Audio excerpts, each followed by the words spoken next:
कृषि पढ़ना है ना। पहले देखो कोई भी चीज़ हम पढ़ेंगे तो पढ़ने का क्रम क्या रहता है, क्या कारण, ठीक है, या इसी को क्यों लिख सकते हैं। इसके बाद अगर प्रकार होगा तो प्रकार और विशेषता उसके बाद, ठीक है। ये हर प्रश्न को लिखते समय आना चाहिए। बड़ा प्रश्न जब भी लिखो तो यही सीक्वेंस बनाया करो, तो इससे अच्छा रहेगा कि एक क्रम दिखेगा कि जैसे कृषि पढ़ना है तो पहले कृषि की परिभाषा। कृषि में कारण बहुत नहीं आएगा, कारण क्या है, कारण में बहुत कुछ नहीं आएगा, इस कारण से कृषि की जाती है। इसमें बस ये आ सकता है कि विभिन्न प्रकार की जलवायु, वर्षा, धूप के कारण अलग अलग प्रकार की कृषि की जाती है, ठीक। इसमें प्रकार आएगा, कई प्रकार की कृषि है। तो कक्षा 10 में केवल 2-3 प्रकार है तो 2-3 प्रकार, कक्षा 12 में चले जाओगे तो 5-6 प्रकार के हैं तो वो लिखेंगे। उसके बाद अलग अलग कृषि की अलग अलग विशेषता होगी वह लिखेंगे, कुछ कमियां होंगी उसको भी लिख देंगे, ठीक है। यही क्रम होगा हमारा लिखने का। तो पढ़ने का क्रम भी यही रखते हैं। तो कृषि क्या होती है, देखो कृषि होता है फसलों या पशुओं का मनुष्य के द्वारा उत्पादन करना, ठीक है।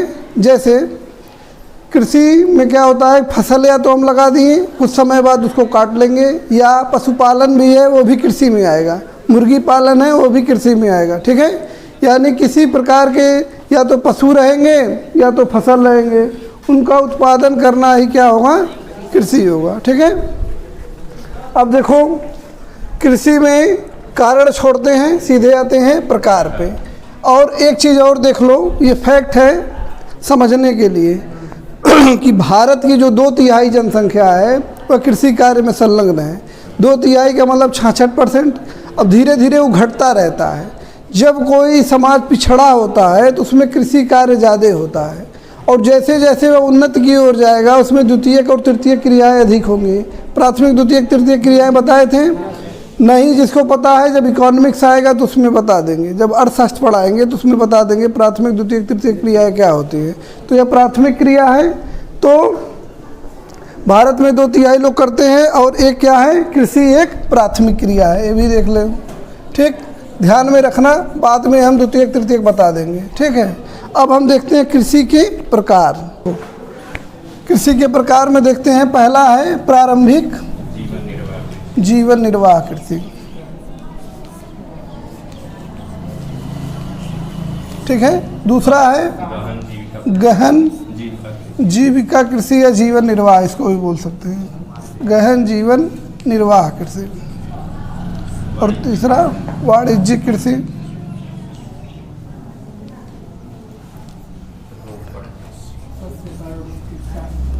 वाणिज्यिक कृषि। और सस्य प्रारूप नहीं होगा, वो अलग चीज़ है, रोपड़ इसी में आ जाएगा। वाणिज्यिक कृषि का ही एक भाग है रोपड़, ठीक है। रोपड़ को अलग से भी पढ़ सकते हैं या इसी में पढ़ सकते हैं, ठीक है। तो अलग से देखना होगा तो अलग से ही देख लेंगे, चलो अलग से देख लेते हैं, चलो ठीक है।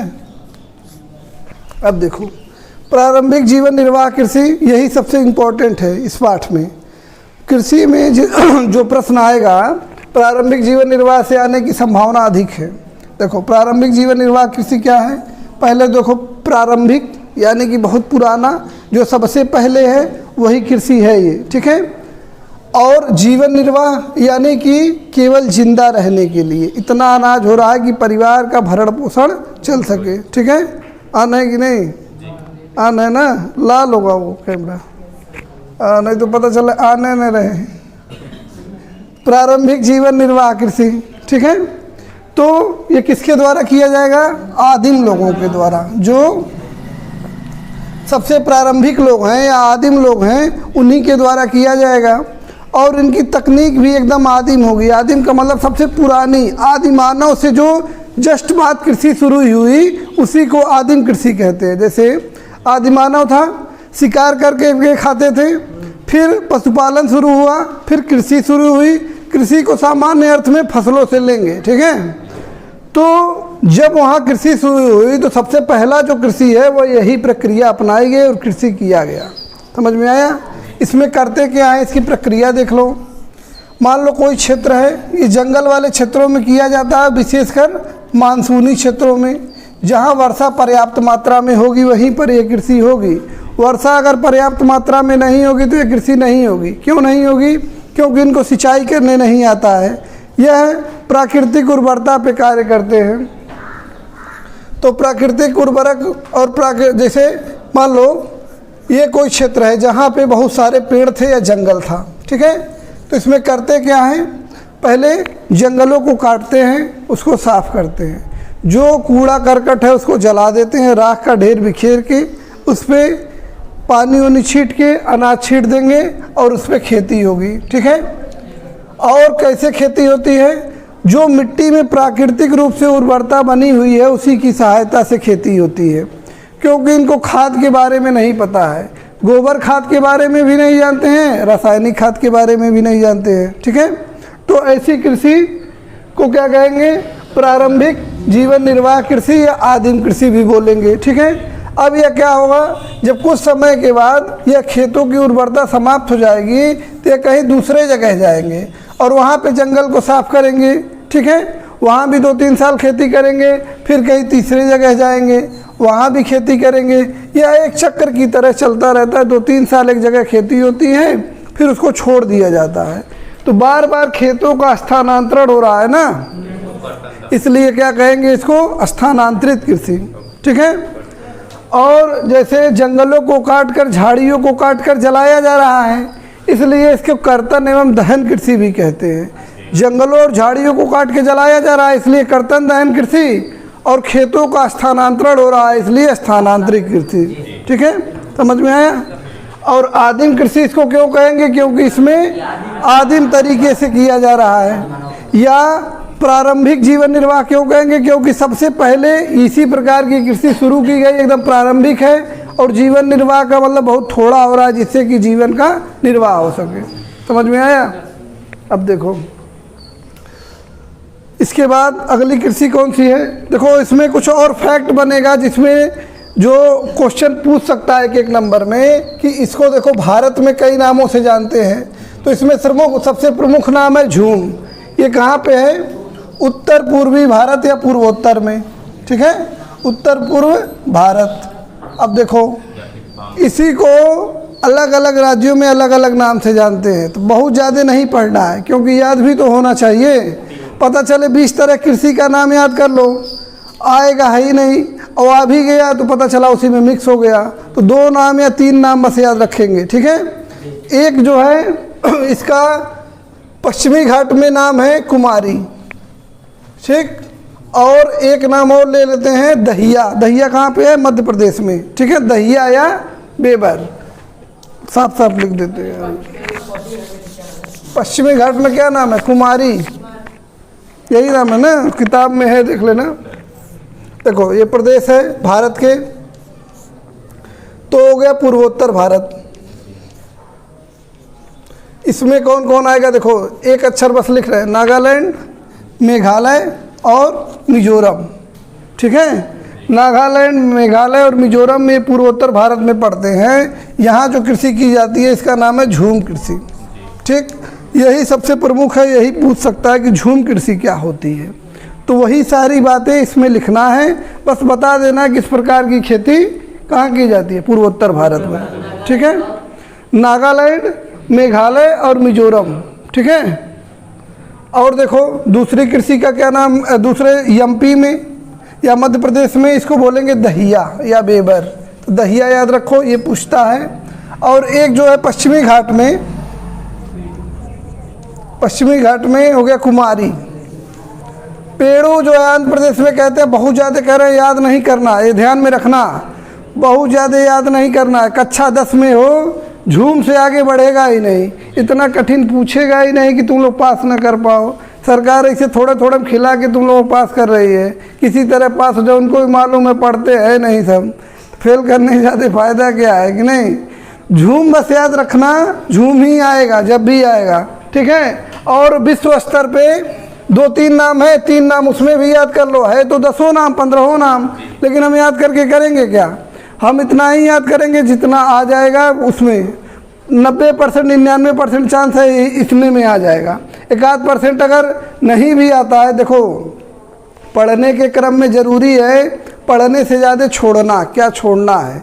नहीं तो 5-6 सब्जेक्ट है, सबका रख के बोझा बंडल याद करके गए, अब पता चला कि याद ही नहीं आ रहा। झूम मध्य प्रदेश में था, आंध्र प्रदेश में था, कहाँ था। तो कम पढ़ो लेकिन याद रहे कहाँ पे था। समझ में आया। अब देखो देश का नाम है, देश कौन सा है, मैक्सिको है। मैक्सिको या मध्य अमेरिका का क्षेत्र है तो मध्य अमेरिका आ गया। यहाँ पर जो देश का, यहाँ पे इसका नाम है मिल्पा, ठीक है, क्या नाम है, मिल्पा।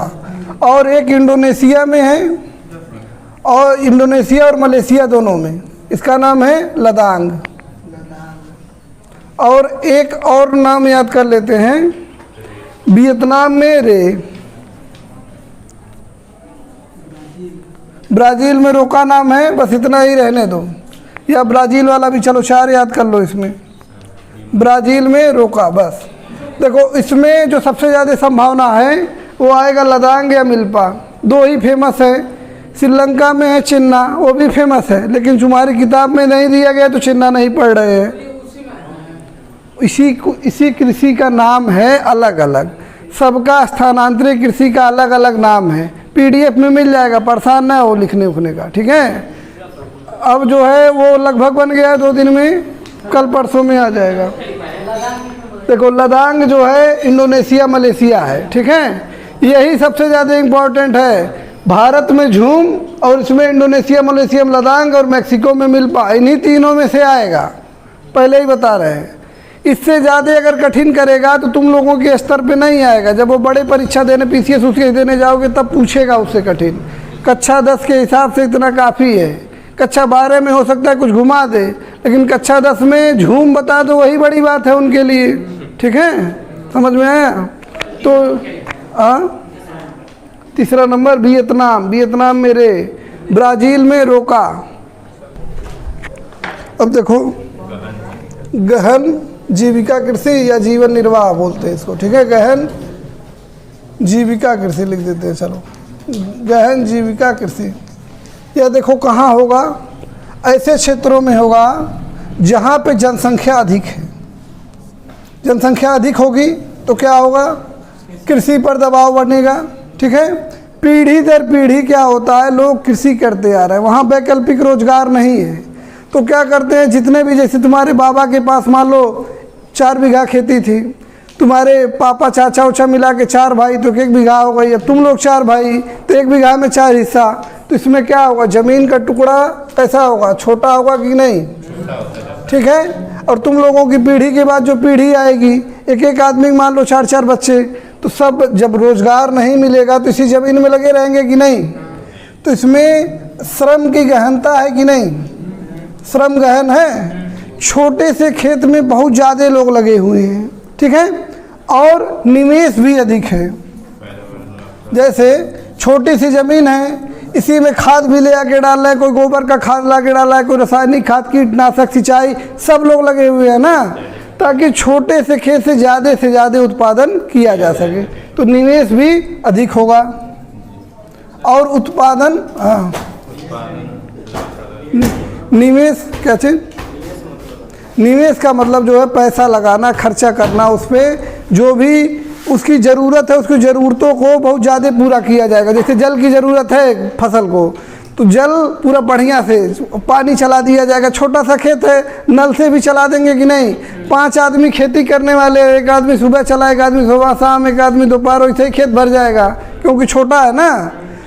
और मान लो निराई करनी है, उसमें घास जम गया तो अपने हाथ से निकाल दो कि नहीं।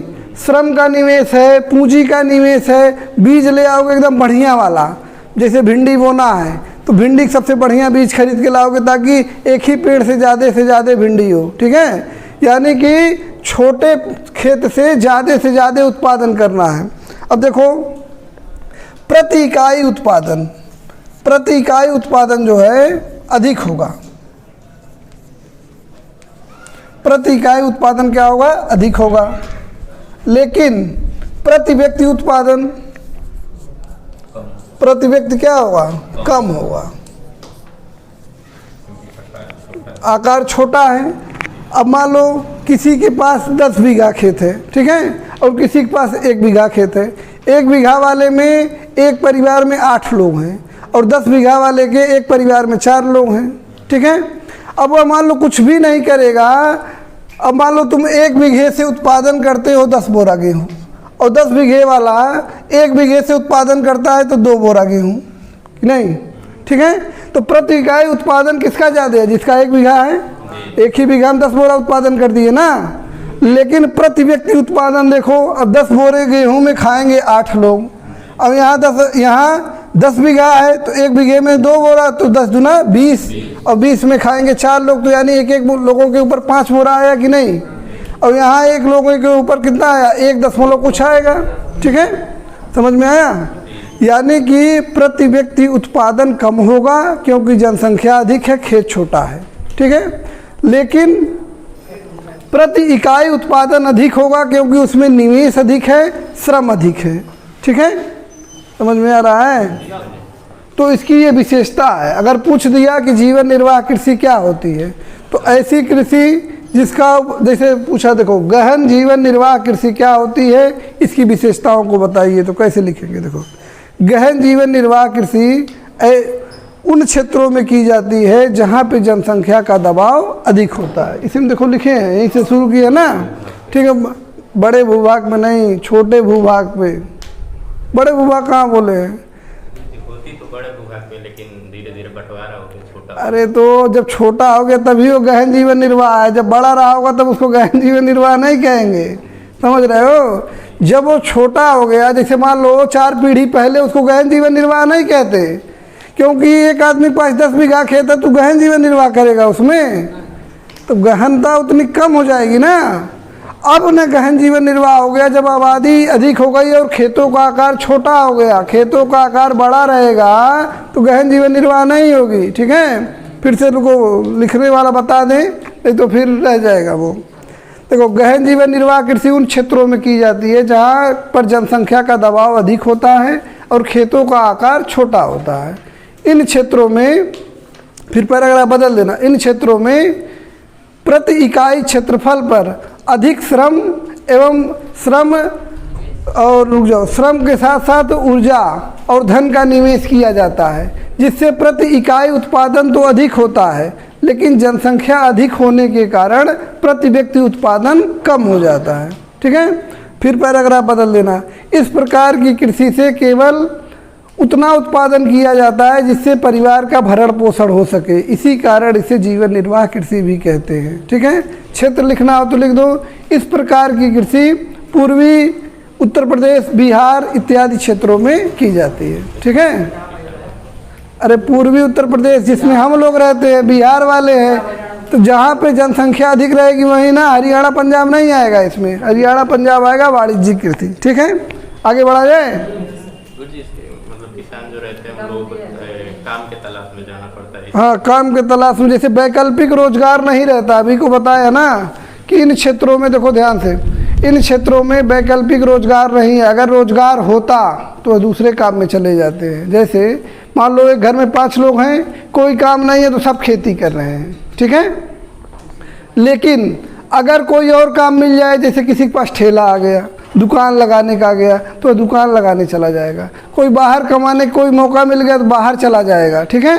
यानी कि क्षेत्र कम है, अधिक लोग हैं, इसलिए वैकल्पिक रोजगार जैसे ही मिलता हुआ लोग उसको छोड़ने की कोशिश करते हैं, ठीक है। वैकल्पिक रोजगार की कमी होती है इन क्षेत्रों में। वाणिज्यिक कृषि, वाणिज्यिक का मतलब क्या हो गया, कमर्शियल, या जिसकी बिक्री की जाए, खरीद बिक्री की जाए, ऐसी फसल उगाना है, ठीक है। खरीद बिक्री या व्यापार किया जाए, उन फसलों को वाणिज्यिक फसल कहते हैं। तो देखो 2 तरह के वाणिज्यिक फसलों के क्षेत्र हैं। एक विश्व स्तर पर पढ़ेंगे तो उसमें निवेश वगैरह बहुत कम किया जाता है और खेतों का आकार बहुत बड़ा होता है।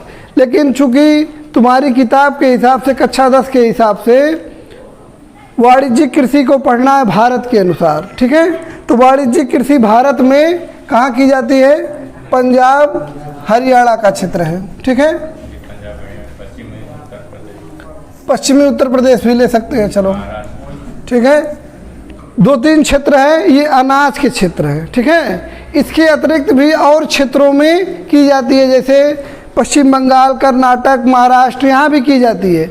लेकिन ये वाला जो क्षेत्र है, यहाँ पर जो वाणिज्यिक फसल है वो है चावल। और जबकि अन्य क्षेत्रों में, जैसे हम लोगों के क्षेत्रों में, पूर्वी उत्तर प्रदेश में, बिहार में, उड़ीसा में, यह क्या है कि हम लोगों के खाने के लिए या जीवन निर्वाह कृषि होती है। और पंजाब, हरियाणा, उत्तर प्रदेश में क्या होगा, पश्चिमी उत्तर प्रदेश में यह बेचने के लिए किया जाता है। होता क्या है, देखो पंजाब और हरियाणा का जो क्षेत्र है वह ऐसी जलवायु है जहाँ पर गेहूँ होता है, आदिकाल से गेहूं की फसल होती थी। तो उन लोगों को गेहूं खाने की आदत पड़ गई है, रोटी, तो वह चावल खाते नहीं हैं। वर्षा कम होती थी इसलिए गेहूं की फसल होती थी। बाद में क्या हुआ, जब अच्छे किस्म के बीज आए, सिंचाई के साधन आए, कीटनाशक आए, तो उन्होंने क्या किया, जब बरसात के समय या गर्मी के समय में खेत खाली रहता था तो धान बोना शुरू कर दिए। और धान के लिए चाहिए पानी बहुत अधिक मात्रा में, ठीक है। लेकिन प्राकृतिक रूप से वहाँ वर्षा कम होती थी, तो पहले तो नहीं होता था। लेकिन बाद में जब ट्यूबवेल आ गया कि ज़मीन के नीचे से पानी निकाल सकते हैं, या नहर की सिंचाई आ गई, तो वह पूरा पूंजी लगा के बढ़िया से खेतों को भर देते हैं। वो बढ़िया किस्म के बीज लाते हैं क्योंकि उनके पास पैसा है और उनके खेतों का आकार भी बड़ा है, इसलिए निवेश ज़्यादा करते हैं। और चावल का उत्पादन करके दूसरे राज्यों को निर्यात कर देते हैं। चावल चाहे जितना हो खाएंगे नहीं। जैसे मान लो कोई शाकाहारी आदमी है, मुर्गी पालन किया है, चाहे कितना भी मुर्गी होगा वो खाएगा थोड़ी ना, समझ रहे हो ना। चाहे कितना भी अंडा होगा एक भी ऑमलेट नहीं बनाएगा, ठीक, तो बेच देगा ना। तो ऐसे ही वह चावल खाते नहीं हैं तो वह दूसरे राज्यों में बेच देते हैं चावल को, ठीक है। निर्यात कर दिया जाता है कभी कभी भारत से भी बाहर। तो ये समझ में आया क्यों वहाँ पे चावल गैर निर्वाह कृषि है, अरे वो वाणिज्यिक कृषि है। गैर निर्वाह तो हम लोगों के वहाँ है। अब देखो और भी फसल है, जैसे केला, गन्ना, कपास, चाय, काफ़ी, ये सब भी है ना। ये सब क्या है, ये भी वाणिज्यिक फसल है, लेकिन ये रोपड़ प्रकार की है। रोपड़ मतलब इसकी रुपाई होती है। ये बहुत एक ही फसल बहुत लंबे क्षेत्र में लगाया जाएगा। जैसे 10 बीघा ज़मीन है तो 10 बीघे तक केला लगा देंगे, 25 बीघा ज़मीन है तो 25 बीघे तक केला लगा देंगे, या चाय लगा के छोड़ देंगे, या काफ़ी लगा के छोड़ देंगे। तो रोपड़ कृषि भी क्या है, एक प्रकार की वाणिज्यिक कृषि है, ठीक है। अब देखो इसमें पूछ सकता है क्षेत्र, जैसे कर्नाटक काफ़ी उत्पादन के मामले में 1 नंबर पे है, ये हम लिख के दे देंगे, ठीक है। कर्नाटक काफ़ी उत्पादन में है। चाय की खेती दक्षिण भारत में भी होती है, असम में होती है, दार्जिलिंग में होती है। पश्चिम बंगाल का जो दार्जिलिंग वाला भाग है वहाँ भी होती है, असम में भी होती है। उत्तरी बंगाल जो है वही दार्जिलिंग है, ठीक है। उत्तरी बंगाल का मतलब दार्जिलिंग का उत्तरी, पश्चिम बंगाल का उत्तरी भाग, और जो उत्तरी भाग है वही असम से सटा हुआ है, उसी को दार्जिलिंग भी बोलते हैं, ठीक। तो ये हो गया वाणिज्यिक कृषि। समझ में आया क्या है। ऐसी कृषि देखो लिखेंगे कैसे, वाणिज्यिक कृषि ऐसी कृषि है जिसमें फसलों का उत्पादन उपभोग की बजाय या खाने की बजाय उसको बेचने के लिए किया जाता है। जैसे पंजाब, हरियाणा और पश्चिमी उत्तर प्रदेश में चावल की कृषि खुद उपभोग न करके उसको बेचने के लिए किया जाता है, जबकि चावल कई अन्य राज्यों में जीवन निर्वाह कृषि की जाती है। इसी प्रकार विभिन्न प्रकार की रोपड़ फसलें भी वाणिज्यिक कृषि के अंतर्गत आती हैं। इन रोपड़ फसलों को बड़े क्षेत्र में एक साथ उगाया जाता है, और यह चूँकि इनको बाज़ार में बेचना होता है तो यह परिवहन और संचार माध्यमों से अच्छे से जुड़े होते हैं। श्रम की मतलब क्या, रोजगार, मतलब श्रम रोजगार, यहाँ मतलब ये श्रम के माध्यम से रोजगार अधिक उपलब्ध कराते हैं, ठीक है। तो ये रोपड़ वाला हो गया। अगर रोपड़ अलग से पूछता है तो रोपड़ लिख देना, और वाणिज्यिक कृषि पूछता है तो वाणिज्यिक कृषि लिख देना। तीनों में से एक कृषि जरूर आएगी 2 नंबर में, और ज़्यादा उम्मीद है वही स्थानांतरित कृषि। इसको भी ध्यान में रखना। बना के अपने जब तक नहीं लिखोगे, अगर ये सोच रहे हो कि किताब में जो लिखा है रट लेंगे तो जीवन में कभी कुछ नहीं कर पाओगे। खास करके ऐसे सब्जेक्ट में ये सब काम कहाँ आएगा, ये काम आएगा रटने वाला मैथ में, साइंस में, इंग्लिश में, ठीक है। हाँ, OMR में भी काम आएगा, लेकिन OMR में अगर समझे रहोगे, मान लो पूछेगा कि धान की खेती कहाँ होती है, अगर तुमको एक मोटा मोटी समझ है, 4 ऑप्शन दे दिया, ठीक है, मोटा मोटी समझ है कि यहाँ वर्षा अधिक होती है, यहाँ वर्षा कम होती है, तो तुक्का भी मार सकते हैं कि नहीं। मान लो नहीं आ रहा, जब किसी चीज़ की समझ अच्छी रहेगी, तुक्का मारोगे तो सही हो जाएगा, तुक्का नहीं तो गलत भी हो जाएगा। ठीक है, चलो आज इतना ही रहने दो, पूछ लेते हैं थोड़ा।